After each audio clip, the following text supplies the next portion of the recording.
कर्म योग क्या है। एक बार एक 7 वर्ष का बालक एक महर्षि के पास आया। महर्षि को प्रणाम कर उसने अपनी जिज्ञासा उनके समक्ष रखी।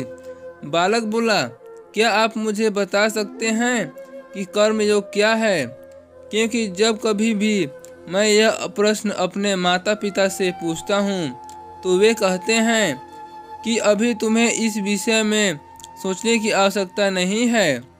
जब तुम बड़े हो जाओगे तब अपने आप समझ जाओगे।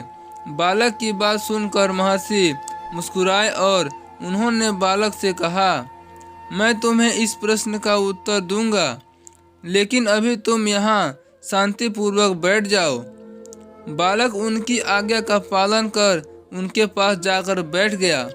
कुछ समय बाद वहाँ एक व्यक्ति लड्डू लेकर आया और सारे लड्डू महर्षि के समक्ष रख दिए। महर्षि ने एक लड्डू अपने पास रखा, बाकी लड्डू अन्य लोगों में बांटने का संकेत दिया।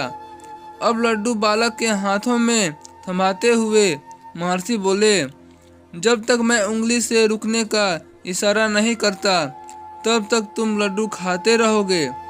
ध्यान रहे कि मेरे संकेत से पहले तुम्हारा लड्डू खत्म नहीं होना चाहिए, पर जैसे ही मैं उंगली उठाकर संकेत दूं तुम्हारे हाथ में, उसके बाद लड्डू शेष नहीं बचना चाहिए, उसी क्षण खत्म हो जाना चाहिए। महर्षि की सुनते ही बालक ने पूरी एकाग्रता से अपनी दृष्टि महर्षि पर टिका दी। उसका मुख बेशक ही लड्डू खा रहा था, लेकिन उसकी आंखें एकटक महात्मा पर केंद्रित थी। अचानक उसे अपेक्षित संकेत मिला और इशारा मिलते ही बालक ने बचा हुआ लड्डू एक साथ मुंह में डाल लिया। महर्षि बोले, अभी अभी तुमने जो किया वास्तव में वही कर्म योग है। उन्होंने आगे समझाते हुए कहा, देखो, जब तुम लड्डू खा रहे थे तब तुम्हारा ध्यान केवल मुझ पर था। तुम हर क्षण मुझे ही देख रहे थे।